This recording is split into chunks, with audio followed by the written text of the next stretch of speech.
Hey guys, tonight we're drifting west, way west, where the Edgecombe Island crumbles into the Atlantic like a secret whispered too many times. The sea's wild, the cliffs are older than your ancestors' ancestors, and in the wind there's this sound like a name being carried across the centuries. We're stepping barefoot into legend tonight, and our guide? A girl who once cut off all her hair just to sneak aboard her father's ship. But don't let the word legend fool you. She was real as cannon fire, as real as hunger, as real as the choice between kneeling to a queen or carving your own path through a storm. Her name was Graine ni Maile, or Grace O'Malley if your tongue prefers the English. Pirate queen, chieftain, mother, rebel.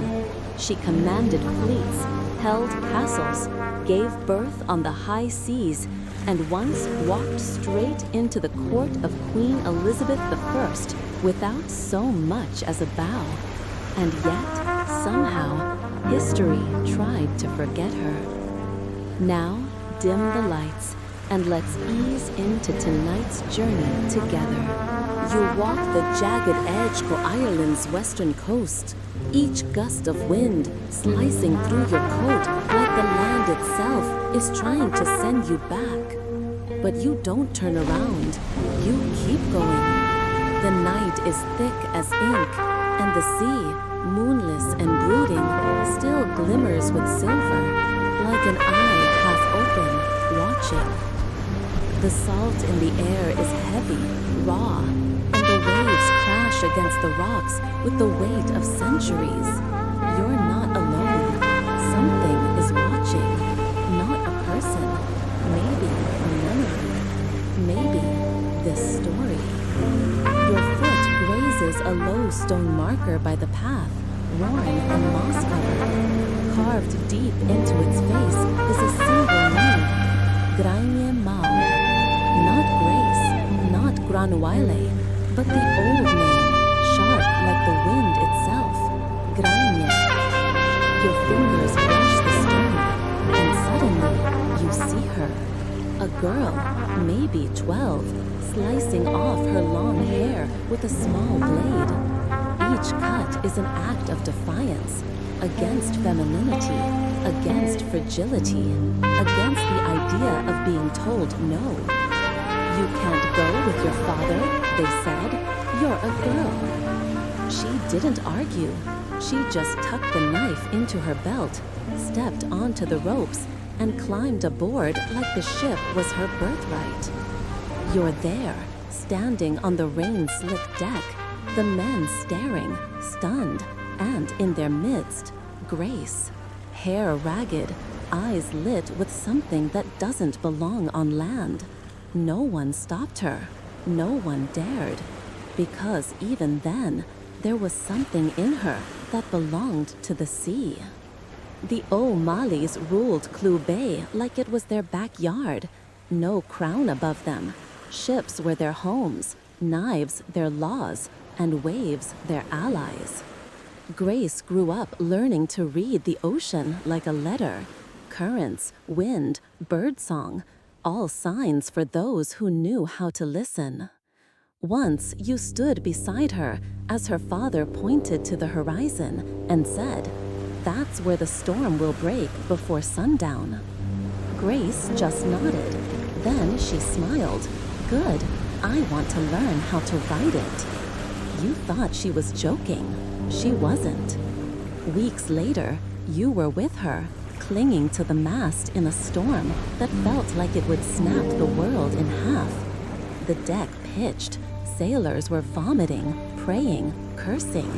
And Grace? She lashed herself to the mast, face soaked, hair wild, and screamed into the storm, "You don't scare me." And in that moment, you believed she could bend the wind. Here's something no one tells you. Grace didn't just learn to sail. She spoke 4 languages, including Latin and Spanish. While men drank and argued, she studied maps and memorized political whispers. Back then, you didn't understand why, but you would. One night, you woke to singing across the bay, soft, haunting. You thought it was a dream. But the villager said Grace had rowed out alone at 3 in the morning, circling the rock where fishermen believed the dead came to rest. No one followed. No one asked. Maybe it was a ritual. Maybe just a habit of someone who carried too many ghosts.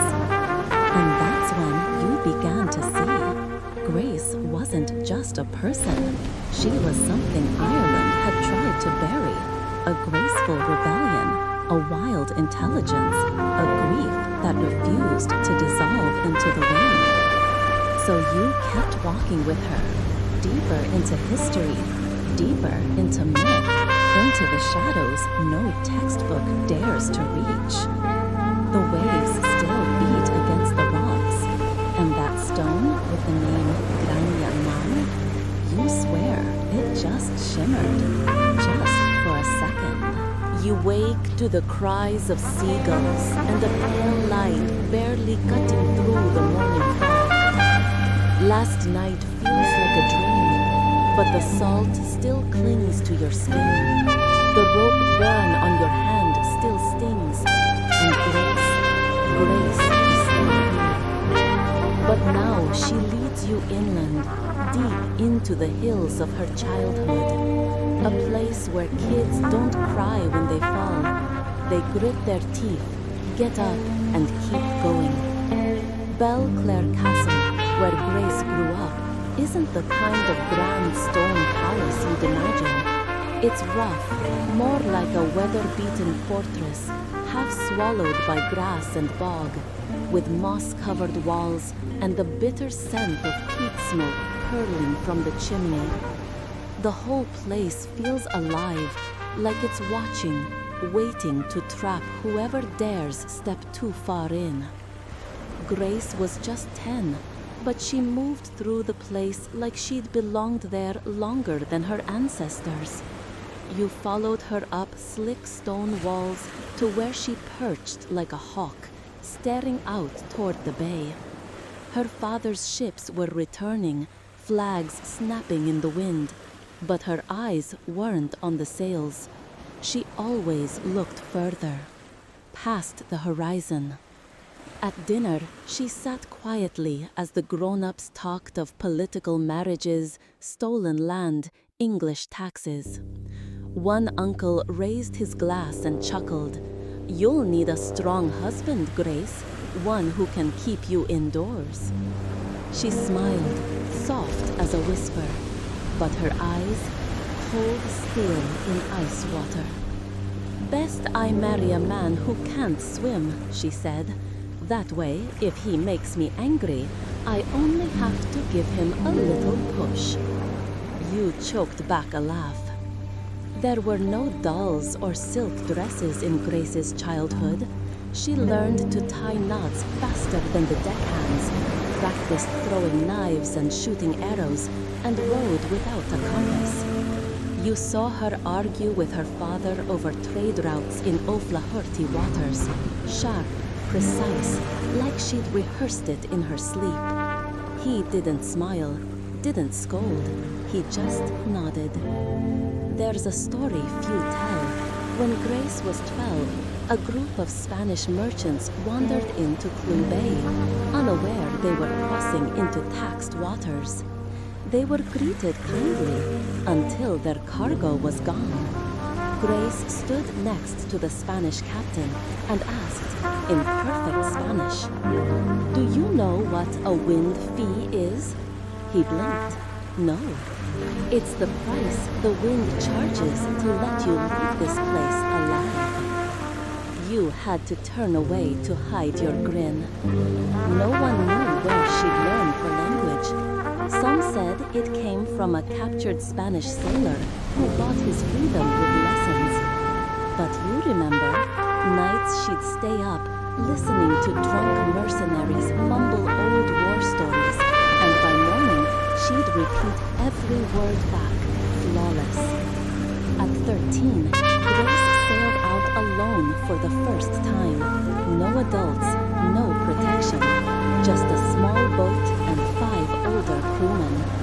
You sat at the edge of the ship, fighting the urge to be safe, but she stood firm, eyes scanning the waves like they were hand-drawn maps. That's when you understood. Grace wasn't learning to be a sailor. She was becoming a captain. Something strange happened on that voyage, something you never forgot. They stopped at Finnish Botham Island to wait out a storm. Grace disembarked alone. You followed. She walked straight to an old well, one the locals whispered was a mouth to the other world. She knelt beside it in silence. At first, you thought she was praying, but then she spoke. Not a prayer, a conversation. I know I wasn't invited, she said, voice steady, but I will sail your path. And if you demand a price, wait until I'm ready to pay. You never told anyone about that moment. Maybe she was just a girl playing pretend. Maybe not. When she returned to the ship, the wind shifted. The storm dissolved like it had never existed. The crew said nothing, but from that day on, no one called her the chieftain's little girl again. Only one name remained, Grace. You stood there, watching her boat cut through the sea, leaving a wound across the water and through Irish history. No one knew it yet, no one but you, and the girl with the unblinking eyes, always looking beyond.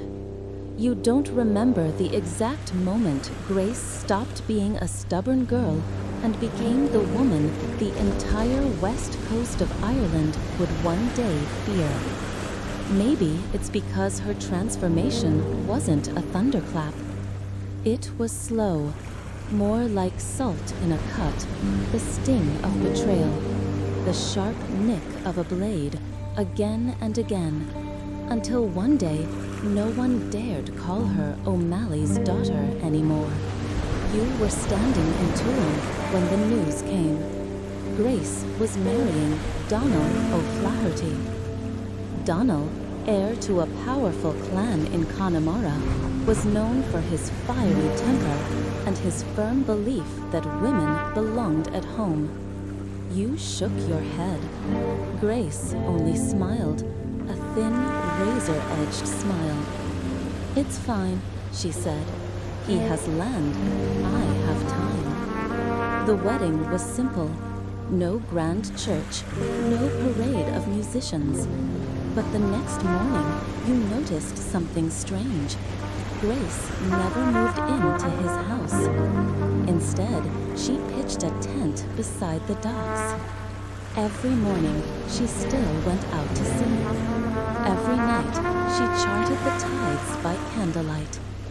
And Donal, slowly, turned from husband to bystander, watching his wife become something he had no words for. Grace had 3 children. You watched them grow up with salt in their hair and the kind of boldness that never waited for a father's permission. One day, you overheard Donal's grandmother sigh. "Might as well have married a Selkie. The sea didn't recede an inch." Then the storm came. Donal was killed in a land dispute with another family. And under the law, women couldn't inherit land or castles. Donal's relatives swarmed in like vultures. They threw Grace out of Bunowen Castle and thought that was the end of it. You still remember that day. Grace didn't cry, didn't scream. She just took to the boat, then set sail. 3 weeks later, the news spread. Bunowen Castle had been attacked in the dead of night. Men were found tied to the flag with a banner above them, a white wolf, Grace's own symbol. When asked, she only said, "If they won't let me live in the house, I'll live on the roof." One story rarely told. After reclaiming the castle, she built a horse stable right in the Great Hall. Because, she said, horses never ask who owns the land. Historians still debate whether Grace ever truly brokered peace with Irish rebel groups. There are no surviving treaties, no signatures. But you know this. Every time Grace returned from sea, people were waiting. Not for a husband, not for a father. They were waiting for their commander. You found yourself on the deck of one of those ships, no longer a nervous apprentice, but someone Grace trusted.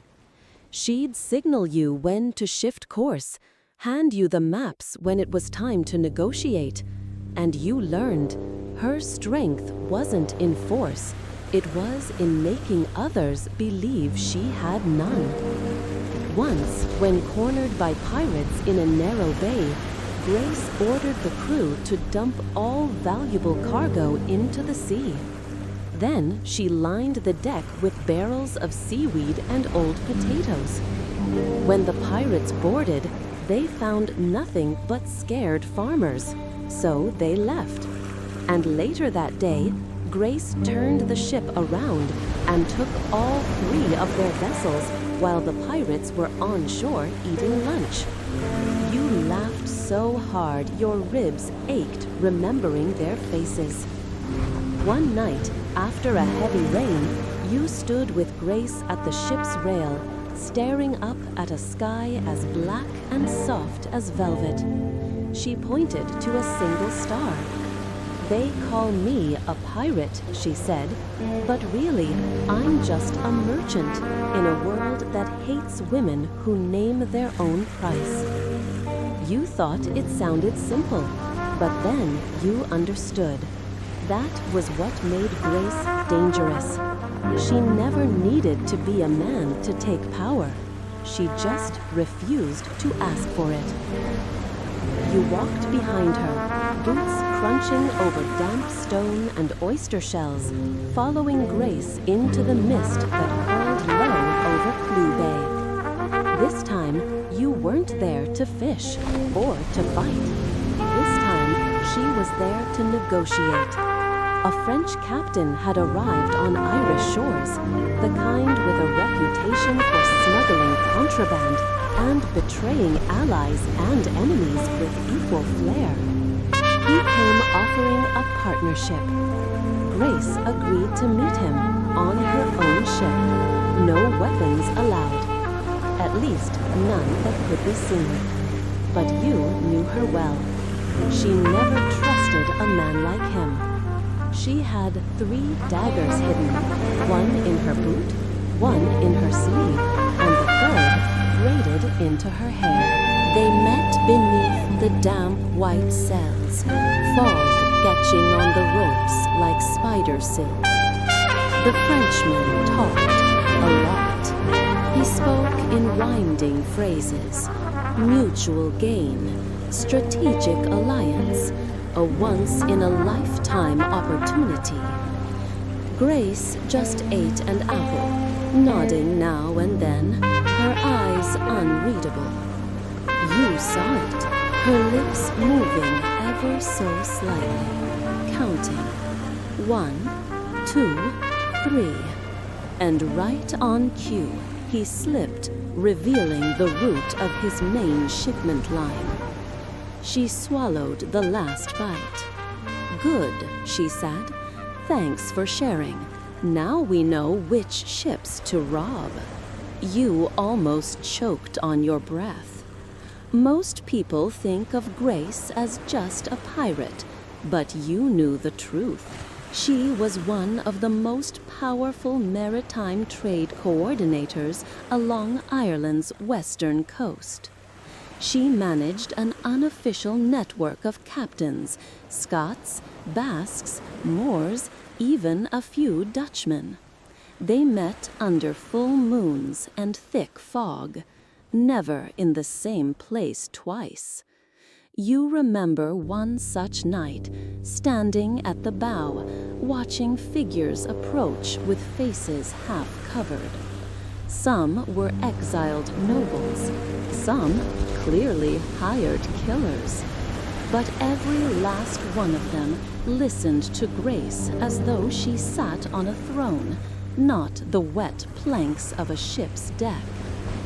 After one of those meetings, you asked her, "How do you trust them?" She answered, "I don't, but they trust I'll betray them before they betray me. That keeps things fair." It reminded you of modern dating, you thought, except here you could actually lose your head. That summer, everything changed. Rockfleet Castle, long abandoned, was seized by a band of raiders. It threw the entire northern route into chaos. Grace didn't hesitate. She led a small fleet, just 5 ships, into the night. You remember the feeling. Lanterns swinging like ghost lights, oars slicing the black water with quiet breath. When they landed, no one shouted, no horns blew, just blades, axes, shadows.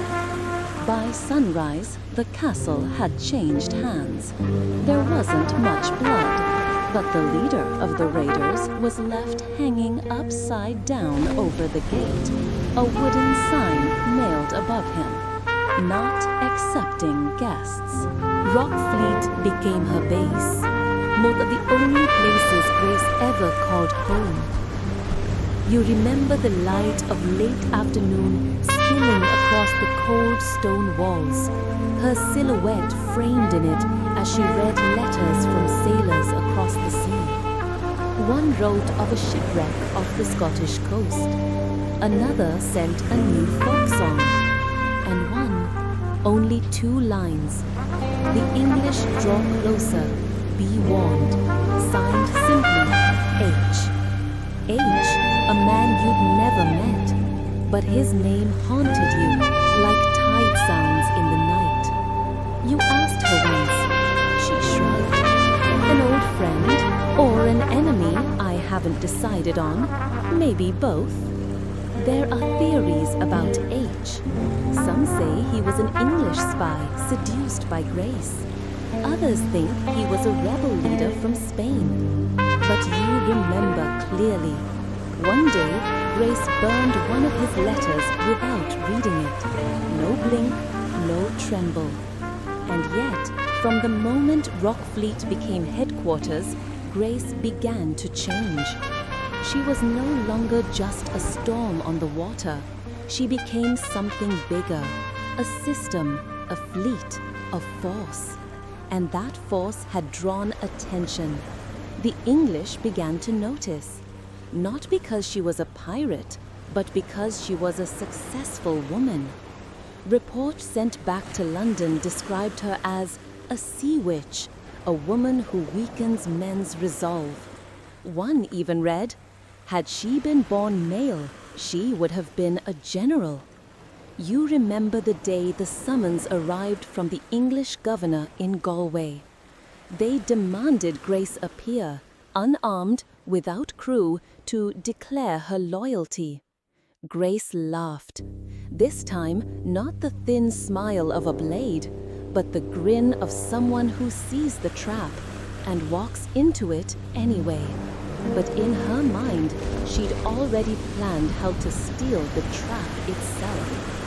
You sat curled beneath the eaves of a Galway inn, rain lashing your face like a whip, silently cursing the decision to let Grace go into the city alone. "No one follows," she'd said, "not because I need protection, but because they need to see me alone, to think I'm easy prey." Then she'd winked. You know how it is. The big fish choke on the little bones. The audience was held in the cold stone hall of Galway's fortress. You stayed out of sight, but you still remember the sound of her boots. Each step so deliberate, it felt like the floor was responding. Governor Sir Richard Bingham sat on a raised chair, draped in fox fur, cradling a goblet of wine. He didn't smile, didn't offer her a seat. And Grace? She brushed the rain from her coat like she was clearing space for a prize. Then stood there, legs slightly apart, hands clasped behind her back, as if she were the one who had summoned him. You saw it in his face. Bingham hadn't prepared for this. The conversation was sharp, but hushed. He used "Your Grace." She replied, "I'm old and tired, sir." It was all very proper, just how the crown liked it. But Grace's body told a different story. A tilt of the head, daring. A curl of the lip, hiding some secret game. A glance at his wine, then a soft sigh, as if thinking, that's your best vintage. What no one writes about is this. She entered that room unarmed.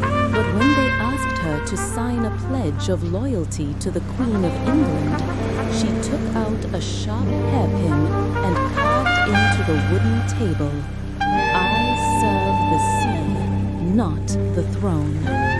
When she walked out, she was all smiles, like she'd just had afternoon tea. Then she shoved a parchment into your hand, marked with the royal seal. "Give this to the first mate," she said. "Tell them the next move is to disrupt their weapons routes. Let's see how much fun Her Majesty has with that." From that day on, you saw her shift. She wasn't just a leader anymore. She became a challenge to the whole idea of power itself. She started writing letters, not appeals, declarations, sent to the court, to English commanders, to Irish nobles who'd bent the knee. Each one simple, unshakable. While the sea endures, so do I. While I endure, so does freedom. Once, you slipped into her room while she slept. On her desk was a map, not of the sea, but of alliances, names, arrows, question marks, red X's scattered like blood drops. In the corner, you noticed a strange symbol, a crowned seabird. You didn't understand it then, but later you realized Grace had chosen a new sigil. No longer the white wolf, now the seabird, a creature that could never drown. Historians still argue whether Grace wanted to rule all of Connacht. Some say she only wanted to survive. Others claim she dreamed of a pirate nation. But you, who once heard her hum lullabies to her children in a voice like the tide, you knew one thing. She didn't need a throne. She just refused to kneel. There's one event few talk about. One night, someone sent Grace a knife. Small, elegant, the kind used by elite mercenaries. No note, no name, just a single carved letter. E. She stared at it for hours, never said a word. Then, finally, whispered. They always send gifts before the killing. That night, she ordered the main mast lowered and turned her ship south. "I need to meet an old ghost," she said. You didn't ask. Some answers aren't meant for you. so the fleet moved again, not for gold, not for glory, but for something broken and quiet in Grace's voice. For the first time, you realized, beneath all the campaigns, the sea battles, the clever negotiations, there was something she still mourned, something no sword could win, no coin could buy, no vengeance could erase. You shivered, not from the wind, but because you understood. Grace O'Malley was not just the queen of the sea. She was also a prisoner of a past only she could see clearly. You woke Chumton in the middle of night, not from waves, but from the gentle shift of the ship. It was anchored just off a nameless island, and the moonlight poured down cold as silver water. There she was, Grace, standing alone on the deck, the sea wind playing with her cloak like it was whispering secrets you weren't meant to hear. In her hand, she held the small knife etched with the letter E. There were no orders tonight, no rowing, no watch. Everyone knew. This journey was hers alone. She motioned for you to come closer, and for the first time, her eyes weren't searching the horizon. They were turned inward. Have you ever dreamed of seeing someone who once betrayed you? She asked. You shook your head. She gave a tired smile. Then don't start. It's painful and dull. And then she told you. Not much, just a scattered tale, like shells left behind by the tide. A man. He rode beside her for 5 moons. Not a lover, not an enemy, but the only one who knew she liked the crust burned on bread and hated white horses.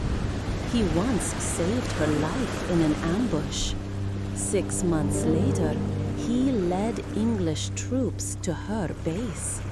I spared him, she said, to keep the debt alive. You asked, and now? She turned the knife in her palm. Now I want the interest. The truth? That man had been adopted by an English noble, but he was Irish by blood. A man caught between 2 worlds, just like Grace. An old scroll once described him as a shadow that belonged to no light. And tonight, Grace had come looking for that shadow. She lowered a small boat into the sea, rowed alone toward the shore. You gripped the rail, heart thumping. You wanted to call out, but her voice floated back from the dock. Don't follow. If I don't return, it means I found my answer. So you waited 1 hour, then 2. The night thickened, dense and heavy, like burnt honey. Then you saw it, a flicker of firelight, and out from the pine forest came Grace, no one else. Her hair was tangled, eyes red, not from tears, you were sure of that, but from the scent of ash. She said nothing the whole way back to the ship, just climbed aboard, stood a long while at the bow, then wrapped the knife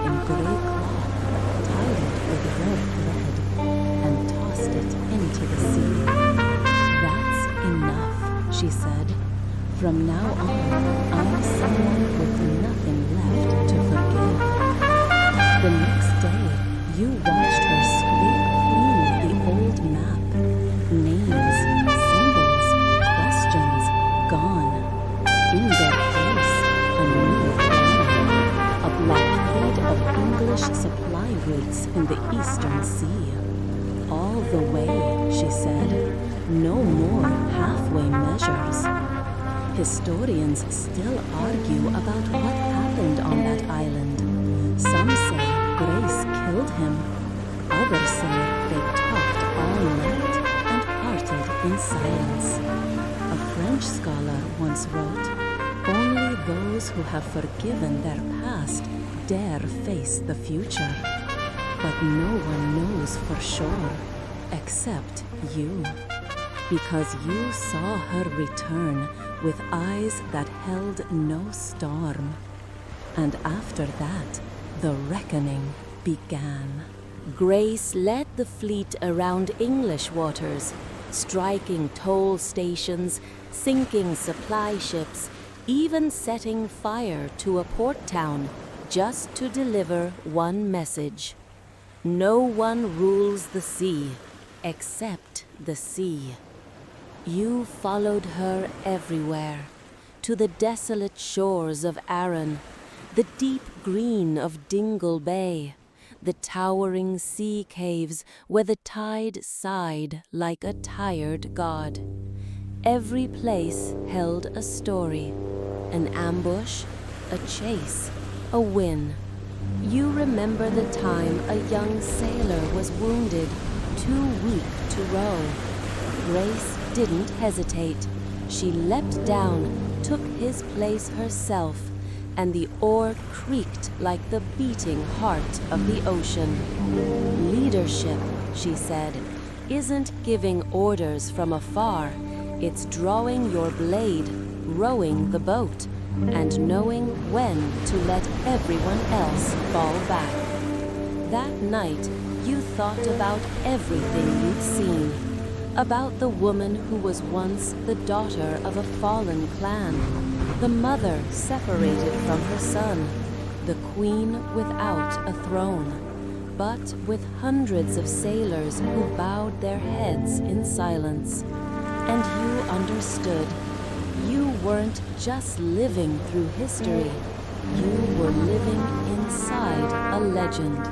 And legends, they always come at a price. You woke in the dead of night. The waves weren't whispering anymore.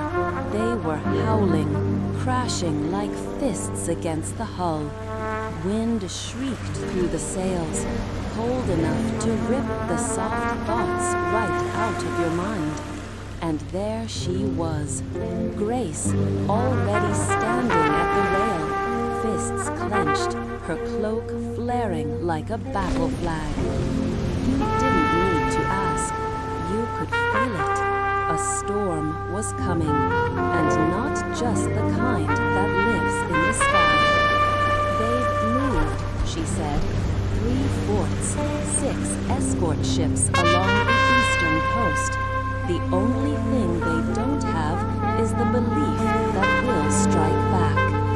You blinked, confused. But don't we only have half our fleet left? She turned, eyes flashing like the first lightning of spring. You think the sea needs ships to win? What we have is something they never trained for, a fury that never slept. And that's how the plan began, not with maps or compasses, but with memory. Grace drew their positions into the sand with her bare hands, used seashells for markers, sketched paths with a broken branch. When someone asked, "Shouldn't we wait for reinforcements?" she shrugged. When a shark smells blood, it doesn't ask permission from the school. The strike came at dawn, beneath a funeral shroud of fog that clung to the bay. You rowed in silence, every breath measured, like even the water could hear you. And then, the first cannon blast. But it wasn't ours. It came from the English side, a misfire, bad omen, or a gift from the gods. Grace smiled just barely. See, When they get too careful, they trip over their own rules. You boarded the enemy ship beside her, feet landing on dew-slicked planks. From somewhere, someone shouted, "White flag!" But Grace said nothing. She raised her hand, then picked up a bow from a fallen soldier and fired. The arrow sliced through the white fabric, pinning it to the mast, making it droop like the bowed head of someone too scared to surrender. It became a known event. The raid on Lough Ria Harbor, September 1593. Official records said a rogue Irish crew destroyed 3 English warships and freed over 30 prisoners held without trial. What most people don't know? The leader of that raid held no official military rank. She was just the Pirate Queen. The truth is, Grace never once drew her personal blade in that battle. She only gave orders. Just once did she unsheath it, to cut the ropes binding a little boy locked in the lower deck. He looked up, eyes wide. "Who are you?" And she answered, "Someone who still remembers the name of the wind in this place." You remember what came after. While others cheered and drank and sang, Grace sat alone at the bow, staring at her hands, like weighing them, not with pride, but with cost. 3 of ours didn't come back. One captain was barely hanging on. You said, "We did the right thing, trying to ease the weight." She didn't look at you. She just whispered. Then why does doing the right thing always make people lose sleep? Historians still argue if it was really Grace who led Lough Ria. Some English records erased her name completely, crediting the raid to a band of rebel seamen. But in a lost journal, once owned by a captured English officer, a single entry remains. We saw a woman with hair like storm clouds and eyes sharp as steel, and we no longer wished to resist. That night, as the moon rose, you walked the deck beside her. The wind had calmed, the sea turned to glass, reflecting things the eye alone can't see. She told you, "I once dreamed of a day when I wouldn't have to fight, not because I'm tired, but because I'm curious. Would I still recognize myself then?" You didn't answer. You just knew this much. If that day ever came, you wanted to be the one still holding the last oar. Because to you, Grace wasn't just a legend. She was the rarest thing history could ever give you. Someone who never asked permission to become extraordinary. The next morning, before the fog had even begun to lift, you heard metal clashing. Not the sharp rhythm of swords, but the hurried, blunt sound of repairs. Grace was at the bow with 3 other crewmen, hammering a new crossbeam into place, muttering curses under her breath like she was reciting some twisted kind of morning poetry. "Rotten wood," she murmured. "Just like a man's heart. You only know what it's made of after a storm." You helped her lift a heavy beam into its socket. A splinter stabbed your palm, but you didn't dare pull it out. She was in the middle of telling a story. The first time she ever boarded a ship for battle, she said. She was 16. Her father forbade it. Her mother sighed. Every man laughed. And then, she said, I shot through their mainsail, climbed aboard, and released a box of bees into their hold. You blinked. Bees? Real bees? Of course. Alive and angry. English officers ran like they'd seen the devil himself. One even dove straight into the sea with his helmet still on. It sounds absurd now, but that was Grace. Her early raids weren't just bold, they were bizarre. Once, she disguised herself as a lost Spanish noblewoman just to get invited aboard an English ship. Then, unlocked the lower deck from the inside and raised her pirate flag. Another time, she ordered her crew to lash a rotting whale carcass to the enemy's hull. A little scented gift for the gentlemen. They called her Grania Moll, Grace the Bald, because legend said she cut her hair short to sneak aboard her father's ship, after being denied for having hair too long for rigging. Historians still debate that. Did she really disguise herself? Or was it just a tale people made up to explain the impossible? That a woman could command an entire fleet. You're not sure, but you'd seen her, tying her hair back with an old strip of cowhide, staring into the wind like she could bend it to her will. That, and you knew. Grace never asked permission to be who she was. That day, you docked at Clare Island, a place marked only by 2 tall ferns and a rock shaped like a raven's skull, one of her old secret bases. What you didn't expect was who was waiting. Murrough, Grace's son. Now a man grown, broad shoulders, stern eyes. The kind of gaze only seen in those who carry 2 inheritances, pride and resentment.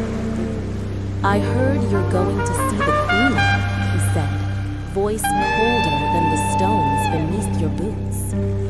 Grace didn't deny it. If she can stop the blood with a single sentence, then I'll listen. Murrough shook his head. Do you know how many people died because you once said you'd never surrender? She was quiet for a long time. Then, softly, and do you know how many lived because they believed I never would? The conversation ended badly. Murrough left, took something with him, not anger, but a crack you'd never seen in Grace before. A quiet fracture between mother and leader, past and future. That night, you found her sitting by the fire, holding a letter sealed with red wax, a summons from Queen Elizabeth I herself, an invitation to meet in London, not as prisoner, but as chieftain. Grace looked at you. Do you think someone like me can speak to someone like her without strangling someone halfway through? You laughed. If anyone could, it's you. She smirked. No, you're wrong. If anyone could make me want to try, it's her. A known historical moment. In 1593, Grace O'Malley did meet Elizabeth I at Greenwich. A pirate queen and a crowned queen, face to face. No guards, no translators. Just 2 women who had killed and forgiven, ruled and fled. What few remember, Grace refused to kneel. And, perhaps more surprising, Elizabeth let her stand. You woke in a small stone room, the ceiling low, the air damp and cold, seeping into the fabric of your clothes like forgotten memories. The smell of salt was gone. The sea's voice was silent. London had no soul, only the stench of smoke, horse dung, and that strange kind of quiet found in cities that had never bled on their own shores. Grace sat by the window, hair neatly brushed, wearing a black cloak without a trace of metal. She looked not like a warrior about to face her captor, but like a pilgrim on her way to a chapel. You know, she said softly, of all the people I've ever stabbed, not one of them didn't deserve it. You stared at her, a shiver working its way up your spine. And do you think Elizabeth I deserves it? Grace gave a quiet laugh. She didn't answer. The meeting was held at Greenwich Palace. The sky hung heavy and gray like lead, but no rain fell. You weren't allowed inside, just stood at a distance, watching her stride down a long red carpeted hall. The guards on either side looked at her like they were seeing something both foreign and dangerous, like a sword that had learned how to speak. She didn't kneel. That was the first thing. Elizabeth didn't ask her to. They spoke in Latin, a language both of them understood well, but neither of them loved. The conversation lasted nearly an hour. No recordings, no trusted witnesses. But you once came across a faint scrawl in a servant girl's journal describing the meeting. They were eerily alike, each set as if staring into a warped mirror, seeing herself in a world where choices had gone differently. A well-known moment in history. In 1593, Grace O'Malley and Queen Elizabeth I met in private within the royal court. The goal? To negotiate the release of Grace's son and brother, both held without trial. Both women wore black. Neither of them smiled. A lesser-known truth: Grace refused to give up her blade before entering the chamber. When a guard demanded she disarm, she replied, "A queen should never fear a knife unless her conscience is already bleeding." Elizabeth, surprisingly, let her keep it. The dagger stayed at Grace's hip the entire meeting. You remember when Grace returned, not triumphant, not shaken, just quiet. She removed the red ribbon from her hair and handed it to you. It was hers, she said, traded for Murrow's freedom and a promise: I won't sink another ship so long as they stay off our shores. You asked, do you believe her?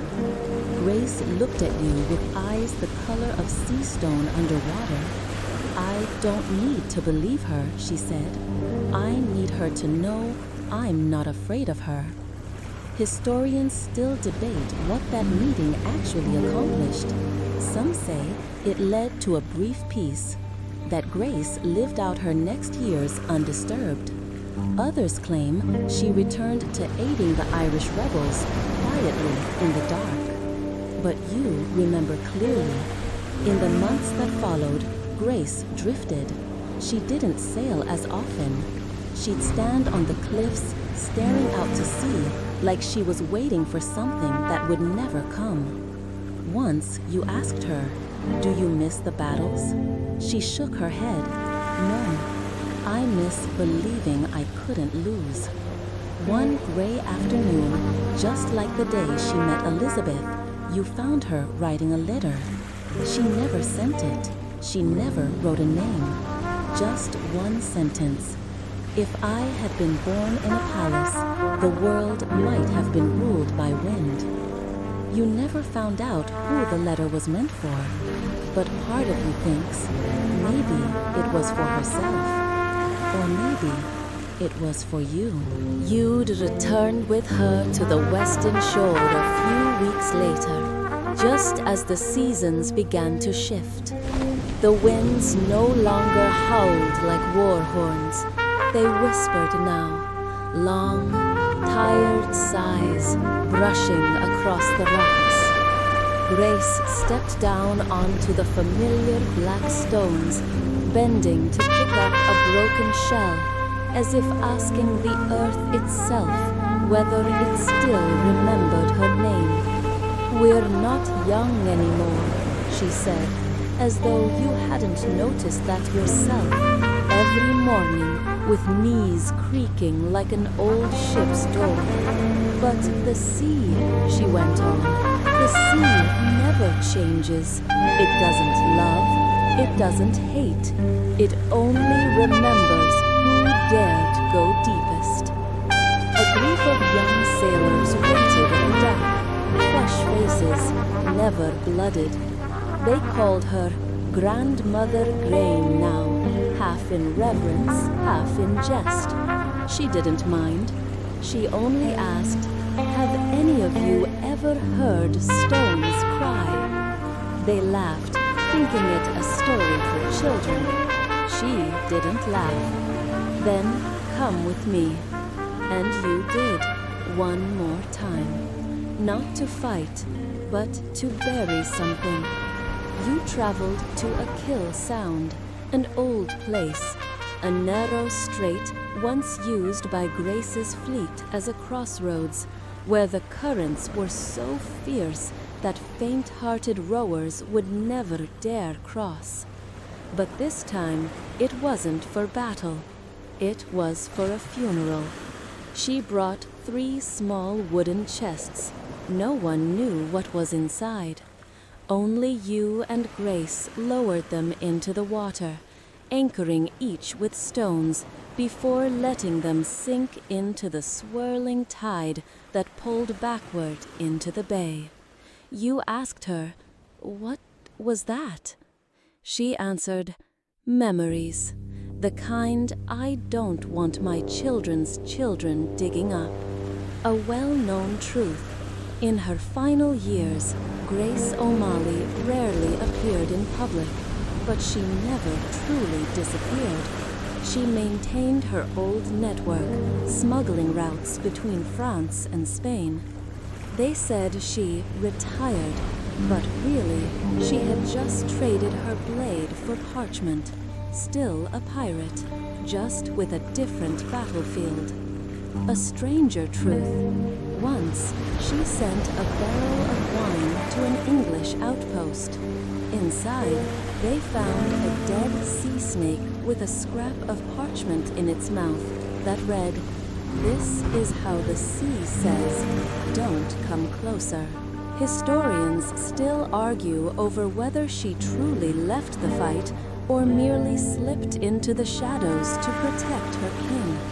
Some records describe her as an aged bandit, clever but no longer fierce. But an old folk song from Mayo tells another story. When the moon rose one last time, they saw her walking the deck alone, hair white as sea foam, sword in hand like a cane. You remember one night, sitting by the fire with her. The flames lit her face, now lined like an old map. You asked, "Do you regret anything?" She stared into the flames for so long you thought no answer would come. But then she said, quietly, "Only one thing, that I didn't live longer, long enough to see what happens when the world stops fearing women like me." The next day, she gave you a dagger, silver hilt, blade rusted and scorched by time. Not for fighting, she told you, for remembering that you once followed someone who never asked permission to be unforgettable. Then she smiled, and her peeling apples. You still carry that dagger, not out of fear, but out of habit. The same way you still think sometimes that you can hear stones crying during stormy nights. Not because they really cry, but because you once knew the only person who could make stone believe it was capable of sorrow. The moon rose that night like a silver coin drifting through a sea of clouds. You sat with Grace on the edge of an abandoned ship, listening to the soft lap of water against rotting wood, like whispers that remembered things you'd tried to forget. She looked up at the sky and said, "When I die, don't bury me on land. Let me drift, like something no one ever managed to tie down. You chuckled. It's not time for that just yet. She nodded slightly, but her eyes stayed on the moon. It always comes faster than I want. These days, she no longer went out to sea. She lingered in the coastal villages, a fading shadow of history, walking among fishmongers and children who didn't know her name. But you knew she was still watching, still sending messages tied with knots only her allies could read, still sensing the shift of tides and the murmurs in taverns before anyone else. One day, she called you to her side, holding a torn scrap of red-stained cloth. "Someone's using my name," she said, voice low like a storm waiting offshore. "A gang of young pirates, calling themselves descendants of Granny, are robbing fishermen off the coast of Galway." You frowned. "So what do we do?" She smiled. "We go teach them history." And just like that, you were at sea again, for the first time in months. The wind hadn't forgotten how to slap your face with a cold kiss. The waves still lifted the boat high, then dropped it with a thrill, as if testing whether you still belonged. You watched her stand at the bow, cane in place of sword, silver hair snapping in the wind like a battle flag. The encounter didn't last long, just a handful of boys with knives and a name they didn't deserve. Grace boarded their ship without drawing a blade. She simply looked the leader in the eye and said, "People like me don't leave legacies in the blood of the weak." That was enough. They fled, leaving their ship, their plunder, and whatever courage they'd faked.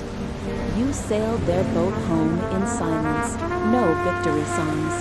Grace never cared about triumph. She cared about being right. A common historical note. In the early 1600s, Grace O'Malley, though retired, was still known as a force who kept peace along Ireland's western shores, even without title or command. A stranger truth.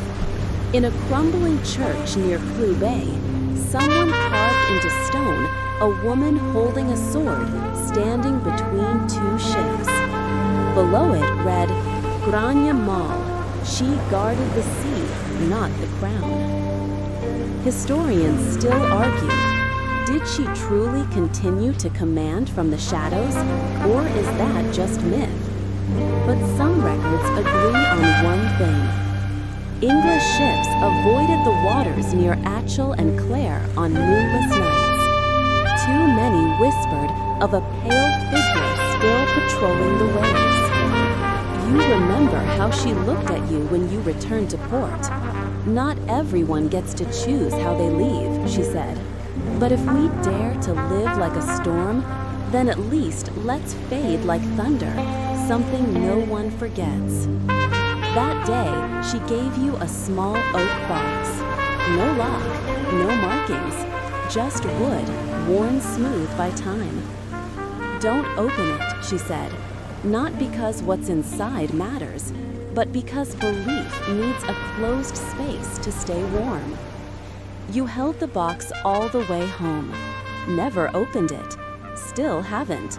Not because of what might be inside, but because of what you know is in there. The kind of thing you must carry carefully. Not heavy from the wood, but from the one thing you know you must never, ever lose.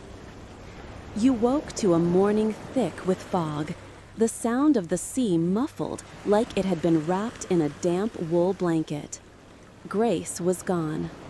Her cot inside the wooden hut sat empty, only her old shawl left hanging on a peg, like a goodbye she didn't bother to say out loud. She had left, no warning, no note, just vanished like any legend worth its salt. You searched the shore, asked every fisherman. They only shook their heads, eyes drifting away, like they were afraid to look too closely into the past. Someone said they'd seen a small boat before dawn, a white-haired woman rowing out beyond the bay. Another muttered, maybe she went to meet the wind. The wind still owes her an apology. You returned to the hut, and for the first time, you opened the oak box. Inside was a necklace, simple, with a pendant made from a shell. Etched into its surface was a whirlpool. On the back, a tiny inscription, "Live so the sea remembers your name." You sat there, box in hand, as the waves outside beat slow and steady, like a fading heartbeat. And then, from far across the water, came a voice, faint, carried by the wind from Clare Island. It was the tune she used to hum when mending sails. Grania, grania. She does not sleep on land. She drifts with the tide, with the night as her blanket. The common history books say, in 1603, the same year Queen Elizabeth I died, Grace O'Malley vanished from all official records. Gone, like a ghost slipping through the cracks. The strange truth whispered in coastal towns. That very night, someone saw a fire out at sea, where there were no islands, no ships. A phantom vessel burning silently, no screams, only singing. By morning, a charred piece of wood washed ashore near Murris. On it, carved words, I leave without asking, the same way I arrived.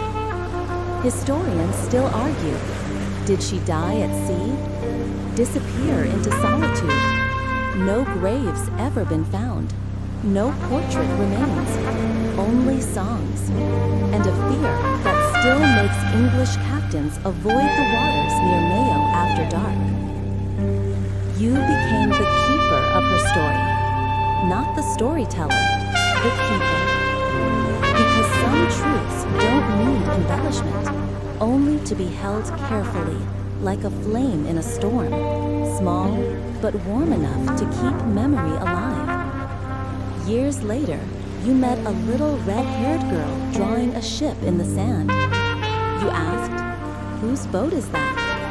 Without hesitation, she said, my grandma's. She rose faster than the wind. Mama says she still lives at the bottom of the sea. You smiled. Maybe she does. Then you handed her the shell, the one with the whirlpool carved into it. Take this. Keep it close when you go to sea. She looked up at you, puzzled. Why? You said, so the ocean will remember your name, the way it once remembered someone else's. Years later, you returned to Clare Island. The wind still carried the sharp tang of salt. The clouds still hung low, like they wanted to brush against your face. But no one spoke of Grania as if she were still flesh and blood. Now she belonged to legend. She lived in the name of a pub, in the painted mugs sold to tourists, and on weathered signs that read, "Welcome to Pirate Queen Territory." You smiled softly, watching a group of kids playing pirates near the harbor. The leader shouted loud, "I am Queen Grania. Anyone who doesn't pay fish tax gets thrown into the sea." The locals had softened the story, made it sweeter, easier to swallow. She was no longer a threat, but a myth, a sea goddess, a silver-haired fairy. Maybe that's how history does it. It smooths the rough edges of memory until it's easier to keep. You stepped into a small tavern nestled on a hillside. On the wall hung a hand-painted portrait, a woman with silver hair, sharp eyes, holding a dagger in one hand and a sliced apple in the other. You laughed quietly. They'd heard the story about the apple-peeling knife. The barkeep noticed your gaze and said, "They say she's not really gone. Every 100 years, if someone tells her story just right, she sails out again." You asked, "And has anyone told it right?" He shrugged. "Who can say? As long as someone keeps telling it, the sea decides what's true or not." The accepted history says Clare Island is the most likely resting place of Grace O'Malley. An old abbey once owned by her family holds an unmarked grave locals believe is hers, though no proof exists. The curious truth, a weathered relief inside that abbey depicts a woman standing between two ships, holding a flag with no clear emblem. Some experts think it symbolizes neutrality or a quiet claim of independence by the O'Malley clan, despite colonial rule. Historians still debate whether she was ever truly buried there or, as she wished, her body was cast into the sea. Those who believe the latter often visit Mayo Bay each year, dropping a white flower into the water on Elizabeth I's death anniversary, a silent salute to the woman who dared to meet a queen's gaze and never bowed. You stood on the cliff looking down at the bay, your fingers tight around the shell pendant. The wind whispered in your ear, repeating the old line. Not everyone gets to choose how they leave. You didn't say it out loud, but the answer came anyway, like a breath. But people like her, they get to choose how they come back. Below, the waves lapped steadily, counting, listening, waiting for a story to be told once more. You decided to stay on Clare Island for a while, not to find her, but to hold on to something she had left behind. They started calling you Granny's Keeper. People came to talk, to tell their stories, and you listened, like a thread weaving legend into the present. One night, when the wind was lashing against the inn's windows and waves hammered the cliffs like war drums, you stepped outside holding a storm lantern.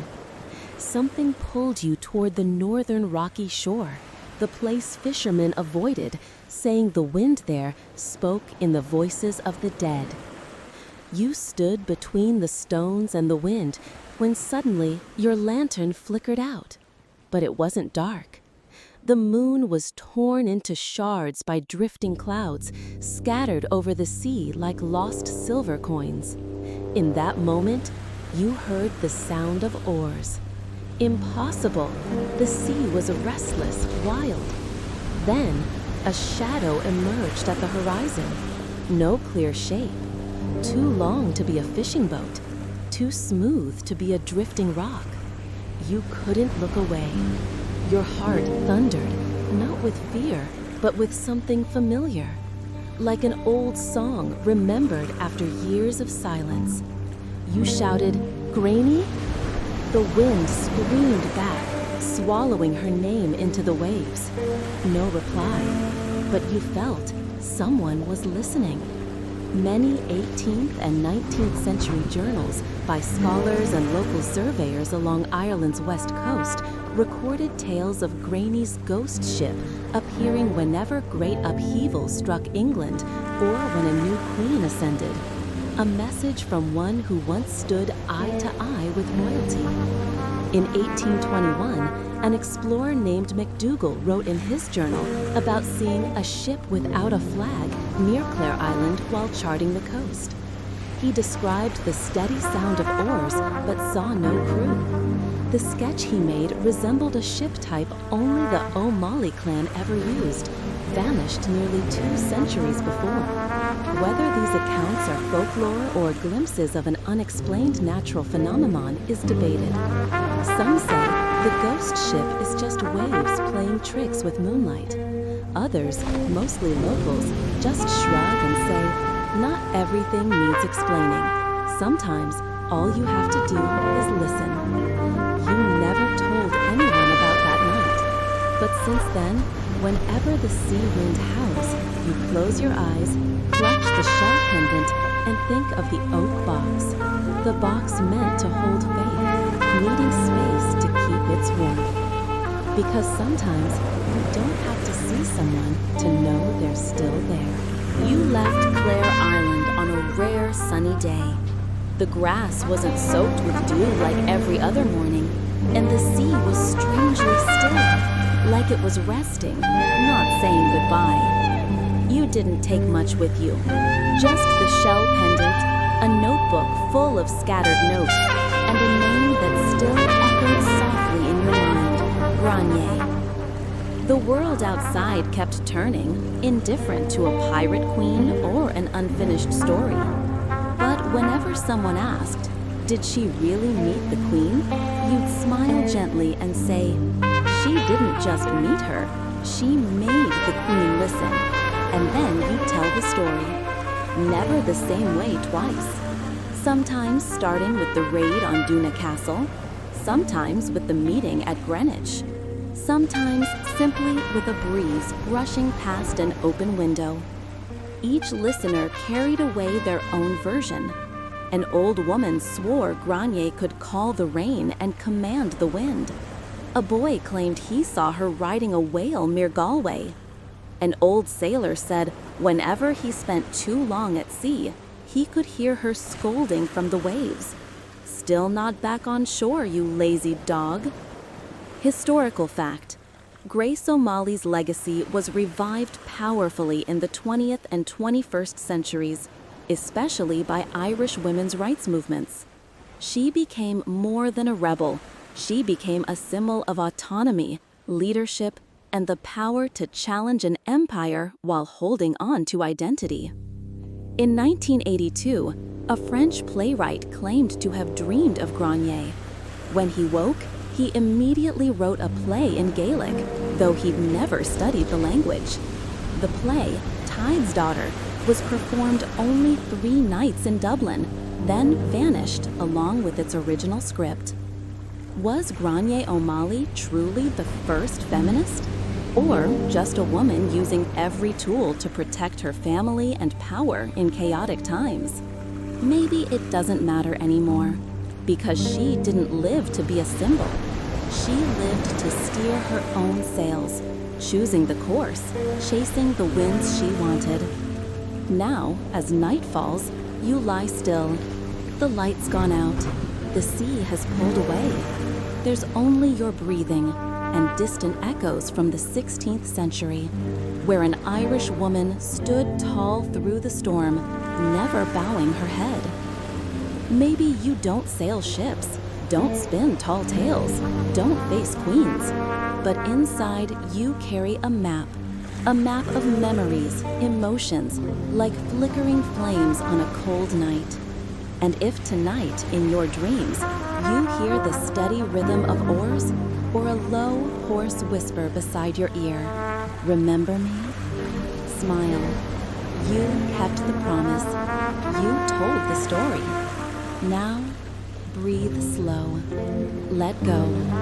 Let the sea take you, just like you took care of the sea's story. Gently, drifting away, waves beating steady, wind breathing soft.